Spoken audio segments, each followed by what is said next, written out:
In the summer of 1993, in a South Florida resort community, a 20-year-old boy was found beaten and stabbed to death in one of the most brutal murders area police had ever seen. Forensic evidence, yes, you would say that this person had been ripped apart as if by animals. The murder was committed with extreme savagery. It's like a message. He's got something against this person. This was like one of the worst cases of human behavior that I've ever seen. And I've seen a lot of up the road. Soon, a bizarre story unfolded. One of sex, jealousy, and revenge.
Bobby graduated with good grades from South Broward High School.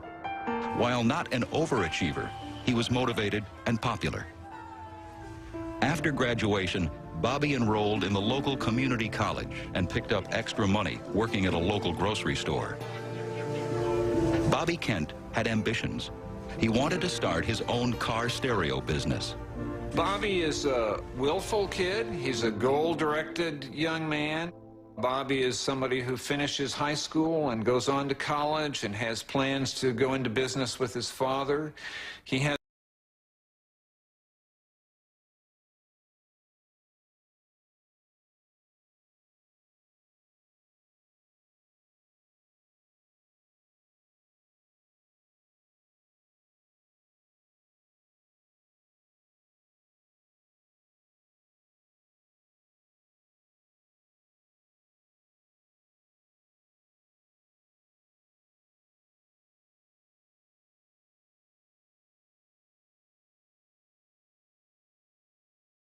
going out for the evening, with whom he didn't say. Around midnight, Bobby's best friend, Marty Puccio, called Bobby's home. Sorry, I missed your call. Please leave a message. When the phone machine answered, he left an unusual message. Marty said he had gotten home safely and was calling just as Bobby requested. I called you. You asked me to call you when I got home.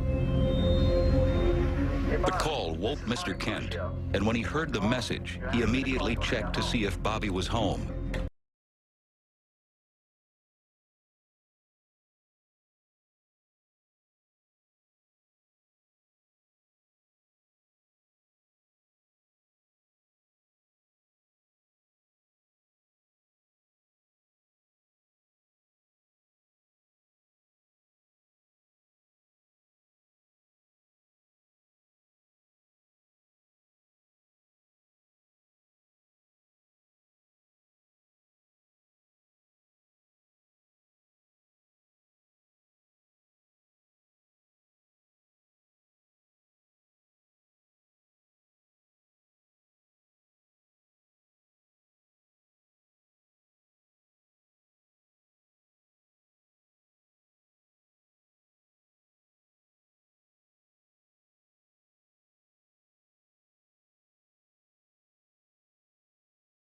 bottom of it, and he went straight home and called the police.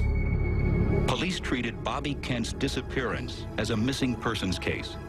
But like Mr. Kent, police thought Marty Puccio knew more about Bobby's whereabouts than he was admitting.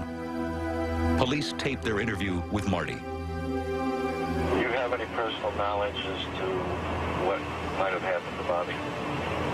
I hope he's not. I pray to God he's not dead. Because I don't know how I'd live my life. It'd be very hard for me. The same series of questions was asked of Lisa Conley. Do you know who had anything to do with Bobby's disappearance? If I knew, I would tell you. And police questioned Bobby's other friends to see if they knew where he had gone. One was Bobby's one-time girlfriend, 19-year-old Allie Willis, who didn't have many good things to say about Bobby. Bobby was very abusive, raped her, according to Allie, and beat her up. But Bobby's parents and the police were convinced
he watched as Bobby forced Marty to play with his pet Doberman. Marty knew from experience that the Doberman would attack him if he went into the backyard and bite him, and pleaded with Bobby not to make him do it, and Bobby insisted. But just as always, Bobby's dog attacked. The dog lacerated Marty's arms and bit him around the legs. When it was over, Marty was bleeding, humiliated, and Bobby was laughing. Dr. Helen Smith, a forensic psychologist familiar with this case, offers a possible explanation. This sounded almost like a sadomasochistic relationship that was going on between Puccio and Bobby Kent. Come on, play with the dog. Young boys and girls can kind of play these games where one of them is the instigator of violence and the other one is the recipient, and there's something very satisfying about it to both of them psychologically. Another person who experienced Bobby Kent's dark side was a gay man the boys met at the gym. The man reportedly expressed an interest in the well-built pair, but there was no evidence that Bobby or Marty had any sexual interest in men. But Bobby had an idea, a way he and Marty could use this man to make some money. They would produce and direct a gay pornographic movie with his father's video equipment. Their new friend would be the star. The man agreed. Video consisted of the man standing in front of the camera and dancing naked and performing certain sex acts on himself.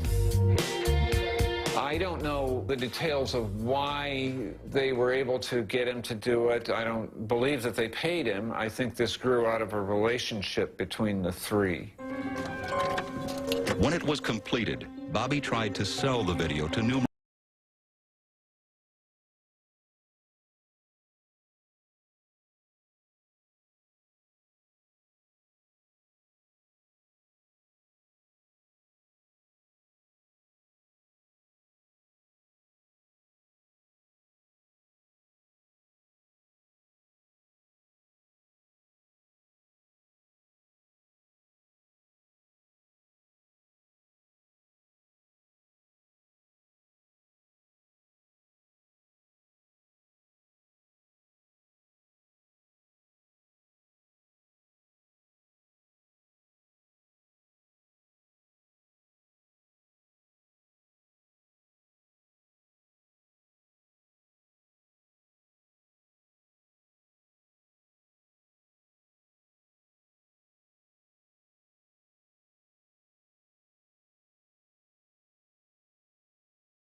some of those young men would beat you up if you said they were gay.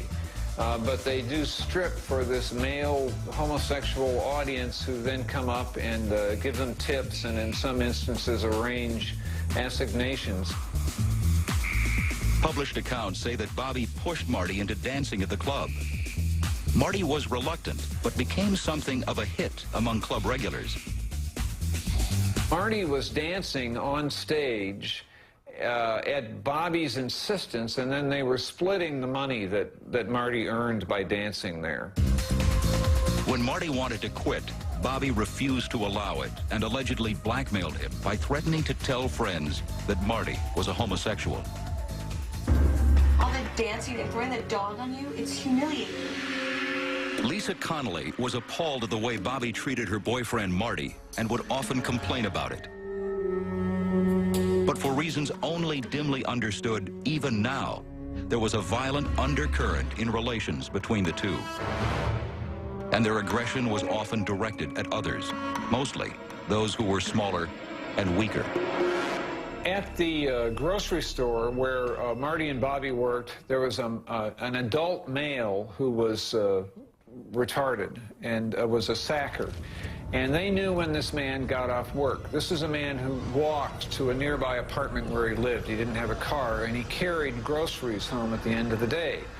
So one of their games, both of them, Bobby and Marty, was to wait for this man to get off work and then to follow him along the road, and they would take a football and throw it at the man's head as hard as they could to try to make him fall with his groceries.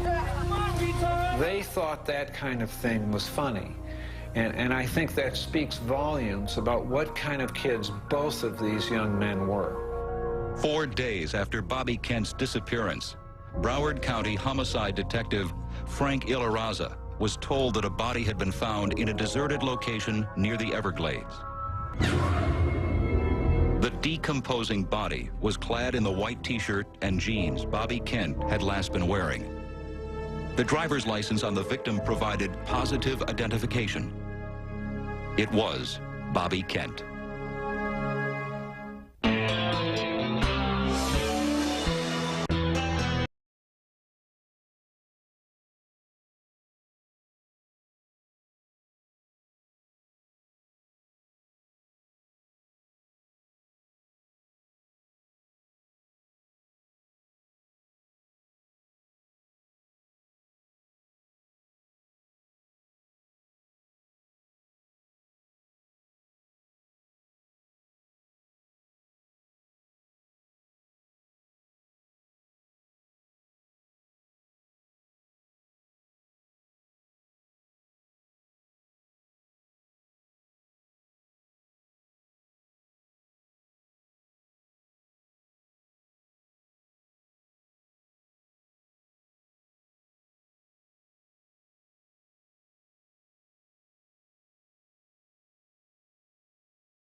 They told us that it was more than one person because you had stab wounds and you had blunt head trauma. So that in itself told us that it was more than one person that was involved in doing this. There was a particular viciousness in this crime. It might make me think that it was a gang crime. In their search, investigators discovered that Bobby Kent had abusive and sometimes violent relationships with his so-called friends.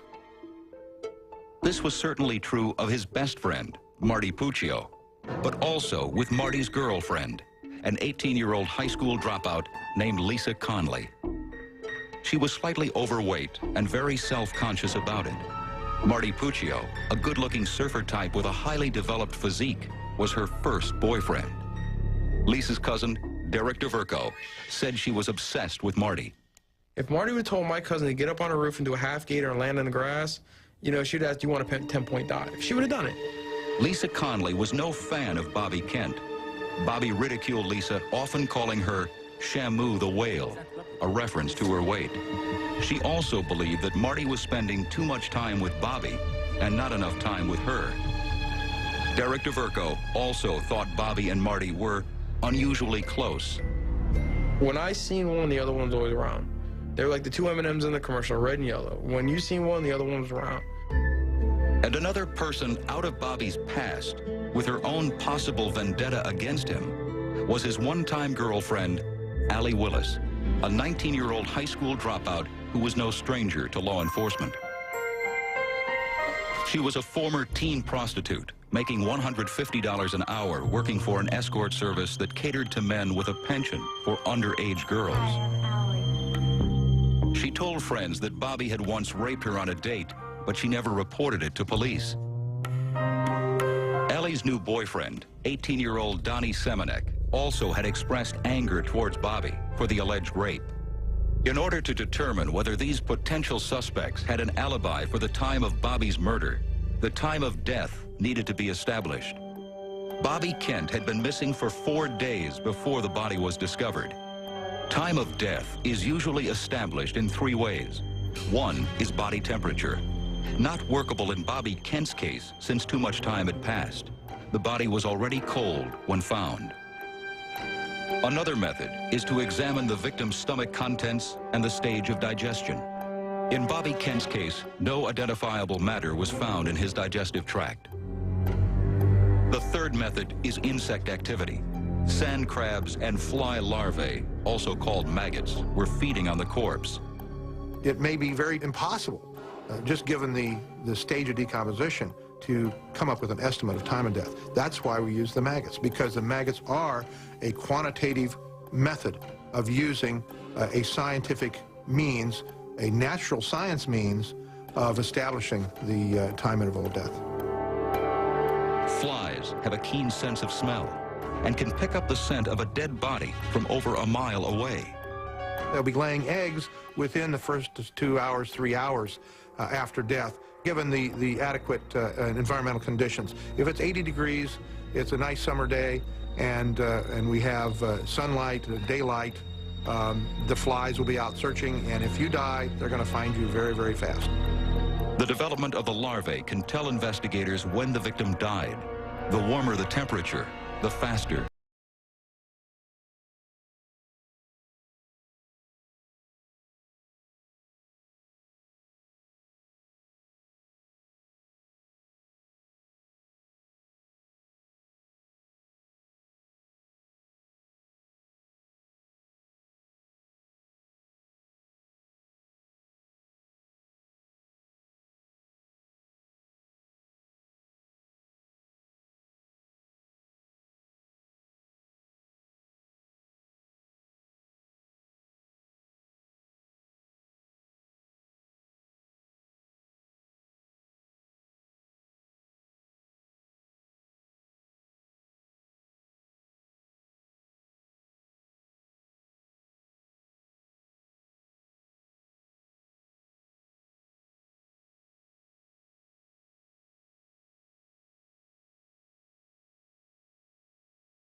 Would be much better off without him.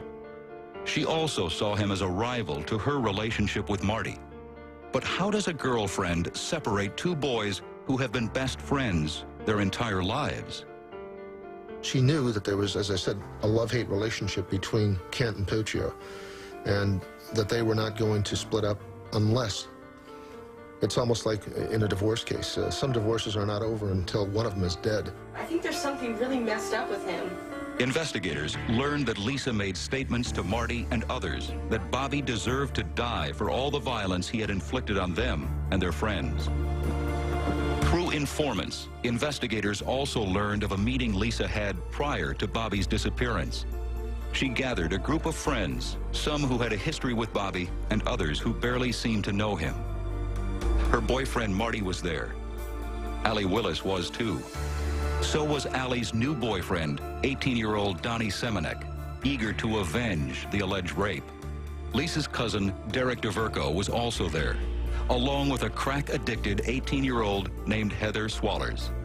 Both participated in the meetings for reasons still not fully known.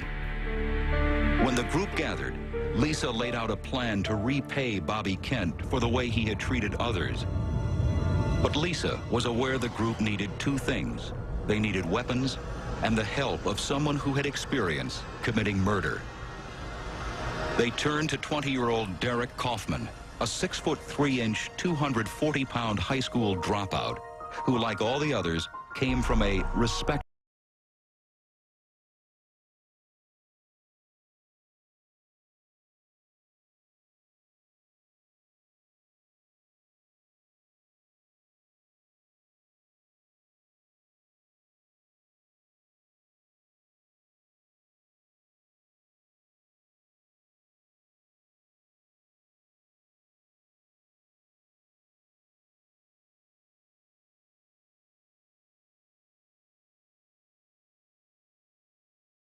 who were naive enough to believe his stories. The group was now set, and witnesses say the discussions soon turned to murder. So there's this funny kind of conversational chemistry going on where they take this act, which is basically unthinkable, and they make it thinkable, and they make it they turn it into real life. Under any other circumstance, they wouldn't have done something like this. But they all get together, they're doing drugs, they're talking about it.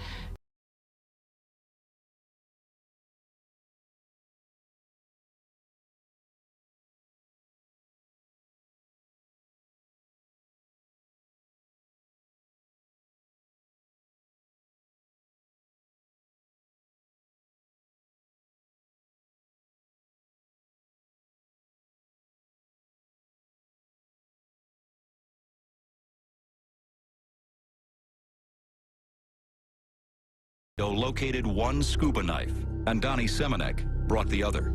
Derek DeVerco, who thought they were just going to scare Bobby Kent, went home and grabbed this 25-ounce aluminum baseball bat. All they needed now was some way to lure Bobby Kent to a deserted place.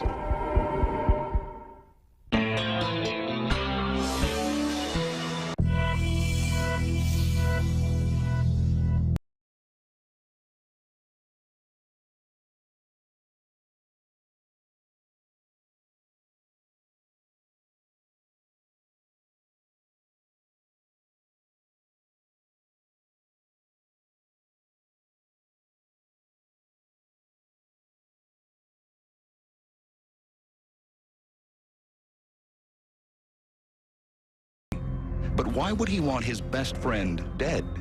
The two had been close for most of their lives. Just play with the dog, man. But their relationship was marked by strange episodes of violence, episodes in which Marty was always the victim. A few years earlier, Marty asked his parents to move to another town. When they declined,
on with Bobby on some of his bullying adventures, like beating up gay guys, like beating up retarded kids. Marty was a bully too.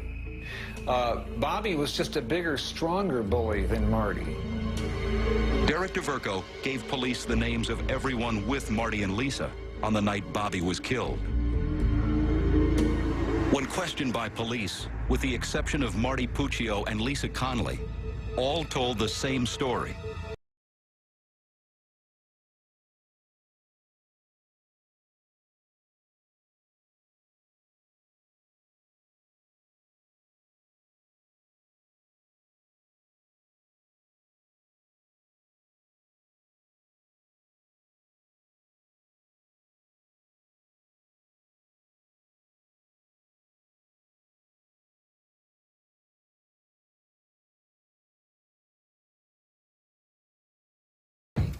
They still have not finalized a plan. The plan involved Allie Willis leading Bobby Kent to the water's edge on the pretense of having sex. Everyone headed towards the water, except Lisa, who stayed behind. The cue for the attack was to come from Heather Swallers. I think there are any alligators in there. And when she did, the attack began. Donnie Semenek struck the first blow, a stab wound in the back of the neck. As the girls rushed to the cars, Bobby Kent staggered and called to Marty, begging him for help. Marty, help me, it's a freak! Marty started coming to him. He's like, oh, Marty, I'm bleeding. Marty just gutted him. Bobby was now surrounded by Marty, Derek Kaufman, Derek DeVerco, and Donnie Semenek. Slowly bleeding to death, he pleaded for his life. Bobby then calls to Marty, my God, and says, I'm sorry for whatever I've done, and begs for mercy. In front of the cars, in the beams of the headlights, Bobby Kent struggled to breathe. Marty straddles Bobby and takes his hunting knife and slits his throat. Derek Kaufman, who didn't even know Bobby Kent, straddled his body with a baseball bat and struck the final blow.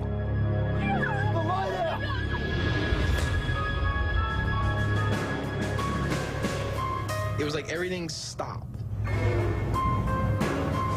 This was one of the worst cases of human behavior that I've ever seen. If anyone says a word about this, I swear I will kill them. Everyone there took that threat seriously. After seeing 3 people brutally kill somebody and like hunt him down, how could I not believe him, you know? And it's just, it scared me to death. The group lifted the body and rolled it to the water's edge, apparently in the belief that alligators would eat it. That night, after he returned home from the murder, Marty Puccio made a mistake. Bobby, this is Marty Puccio. I called you. You asked me to call you when I... The telephone call to Bobby Kent's house, which Mr. Kent found suspicious, prompted him to call police. The police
sure he was dead.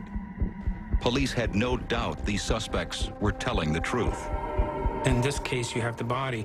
Without the body, you have a story that's being told by them, but you really have no way of knowing whether that's true or not. But now you have the body, so the body, you're able to show that what they're telling us is consistent with what we have on the body. The knives used in the crime were never recovered. They were thrown into the water after the murder. The bat was found, but tested negative for blood. Police arrested all 7 individuals and charged them with first-degree murder. The defense in all the cases was exactly the same. Each kid tried to argue through his attorney or her attorney that he or she was not the principal actor, was in fact just an innocent bystander. The common theme you heard both in the courthouse and from the parents was these were good kids, or this was a good kid who was just in the wrong place at the wrong time. In an already bizarre case, investigators learned about an earlier attempt on Bobby Kent's life, one that would prove conclusively who had masterminded his murder.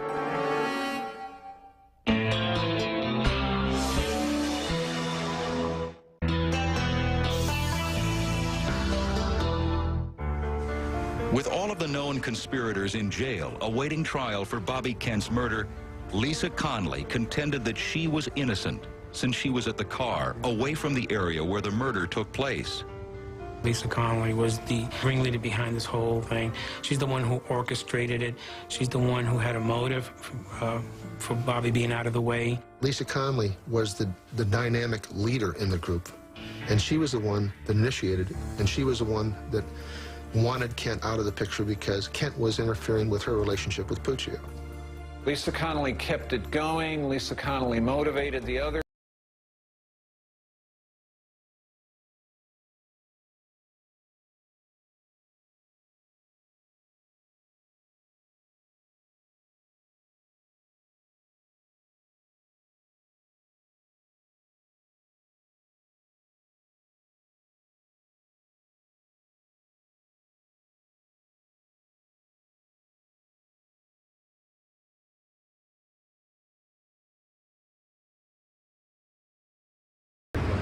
Lisa and Allie Willis had asked Bobby to join them one night for a drive to a deserted area with the promise of sex. As Allie and Bobby walked towards the water, Lisa stayed behind. The girls had solved the problem of how to shoot Bobby without also hitting Allie. On a prearranged signal, Allie would discreetly get out of the way.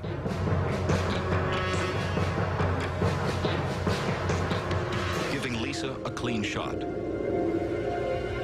With Bobby's life in her hands, she couldn't do it. Bobby left the scene completely unaware of how close he'd come to losing his life. Lisa was also afraid the gun could be traced back to her because of ballistics and the fact that the gun was registered in her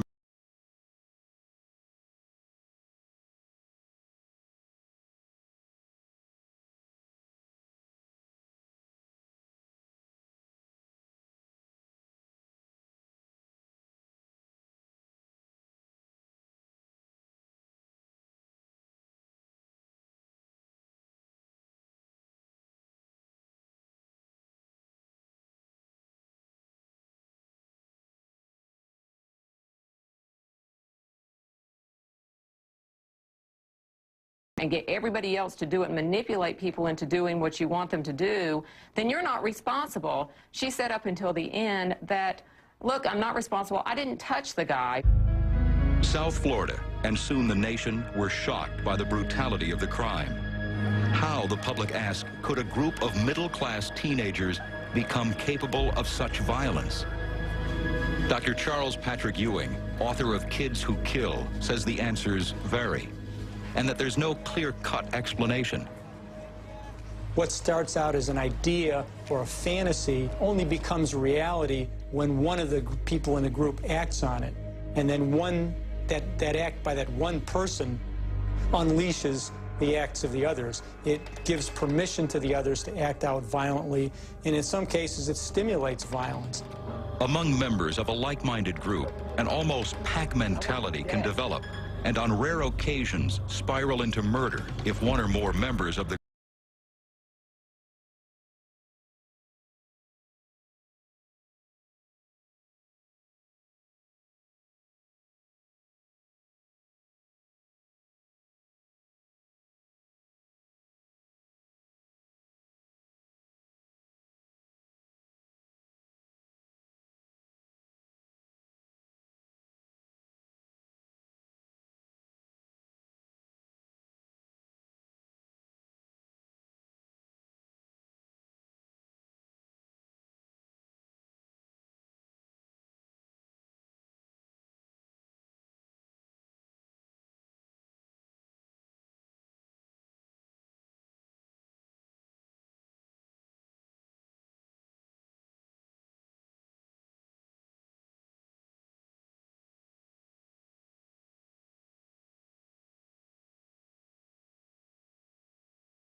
get involved in something like this. So to me, what was fascinating was the dichotomy. And to me, what was fascinating was I could see why they would want to kill this guy. And then I couldn't understand why they did. And I thought if I could convey that in a motion picture, you'd have something pretty special. That aspect of the case is one that continues to generate controversy. Was Bobby Kent, in fact, a bully? Or was this just a convenient defense for a group of bored teenagers, all high school dropouts, who had nothing better to do with their lives than killing someone? 20 months after Bobby Kent's murder, all of the conspirators went on trial, and all pleaded not guilty. Each said they weren't responsible. They were just along for the ride, and all pointed their fingers at one another. In 7 separate trials, all were found guilty of murder and conspiracy. Derek Kaufman, who struck Bobby in the head with a baseball bat, got life in prison. As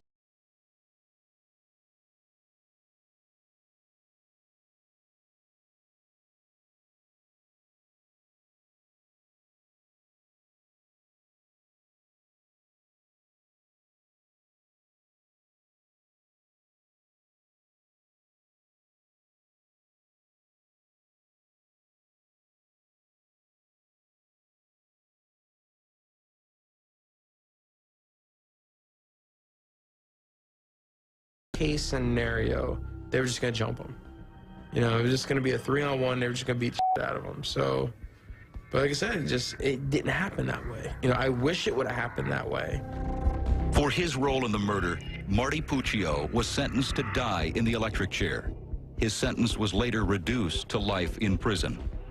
Lisa Conley was also sentenced to life in prison, but her sentence was later reduced. Lisa Conley and Marty Puccio still maintain contact. At the time of the murder, Lisa was pregnant. While in prison, she gave birth to a baby girl. She claims that Marty Puccio is the father, but rumors persist that the real father is Bobby Kent. Marty was saying no, it wasn't his, because they were saying she slept with both of them. And I asked her to be really honest with me, and she said no. She never slept with Bobby Kent. Lisa's cousin, Derek, sees the child regularly. My niece?